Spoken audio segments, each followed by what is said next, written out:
আসছে ঘোর বিপর্যয়, যার কবলে পড়বে ভারত সহ বাংলাদেশের বেশ কিছু এলাকা। বৈশাখের আগেই কালবৈশাখী হানা দেবে বাংলার বুকে, লন্ডভন্ড হবে বেশ কিছু এলাকা। ইতিমধ্যে বেশ কিছু এলাকায় সতর্কবার্তা জারি করা হয়েছে।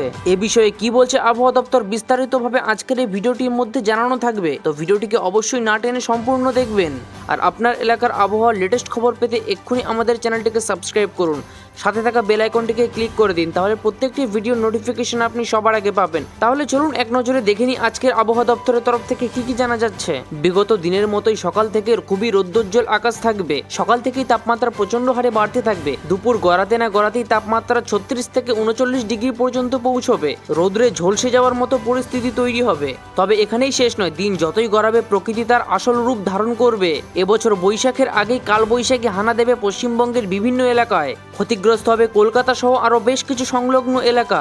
সূর্য অস্ত যাওয়ার পরেই সন্ধ্যের আকাশে কালো মেঘ ঘনিয়ে আসার সম্ভাবনা রয়েছে। আবার কোথাও বা হতে পারে হালকা থেকে মাঝারি হালকা বৃষ্টিপাত। আবার কোথাও ঝোড়ো হাওয়া ঘন্টায় 60 থেকে 70 কিলোমিটার বেগে বইতে পারে। এমতাবস্থায় একটি অস্বস্তিকর পরিবেশ তৈরি হবে। তবে রাত্রিকালীন তাপমাত্রা 24 ডিগ্রি সেলসিয়াসের কাছাকাছি থাকবে বলে আবহাওয়া দপ্তর সূত্রে জানা যাচ্ছে। এর কবল থেকে ওপার বাংলাও রেহাই পাবে না। বাংলাদেশের ঢাকা সহ আরো বেশ কিছু এলাকায় একই পরিস্থিতি তৈরি হবে। সেখানেও সকাল থেকে প্রচন্ড রৌদ্রোজ্জ্বল থাকবে। তাপমাত্রা 41 থেকে 42 ডিগ্রি পর্যন্ত পৌঁছতে পারে বলে জানা যাচ্ছে আবহাওয়া দপ্তরের সূত্রে। মার্চেই এত তাপমাত্রা এর আগে কখনোই দেখা যায়নি। তবে সন্ধে না গড়াতেই প্রকৃতি তার এক অন্ধকার রূপ ধারণ করবে। বইতে পারে 50 থেকে 60 কিলোমিটার বেগে কালবৈশাখী ঝড়। আবার কোথাও কোথাও শিলাবৃষ্টির আশঙ্কা রয়েছে বলে জানা যাচ্ছে।